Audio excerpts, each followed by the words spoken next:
আসসালামু আলাইকুম বন্ধুরা। আমার লাগামহীন লোভ, খারাপে খারাপে ভরপুর আমার পুরা মস্তিষ্ক। এই যে দেখেন, ট্যানারির যে বজ্র হয় যেটা বিষাক্ত, সেটা দিয়ে কি করি আমি পোলট্রি ফিড বানাই, যেটা আপনারা মাছকে খাওয়ান, মুরগিকে খাওয়ান।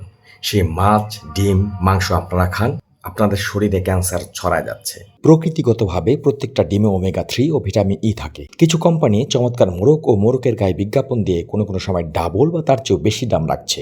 জনগণ ও সরকারের কাছে আমার প্রশ্ন, এটা কতটা যৌক্তিক? কারণ আমরা যদি ট্যানারির দূষিত খাবার না খাইয়ে ভালো মানের খাবার খাওয়াই, তবে প্রাকৃতিকভাবে প্রতিটা ডিমে ওমেগা 3 ও ভিটামিন ই থাকবে। তবে কেন এই বৈষম্য?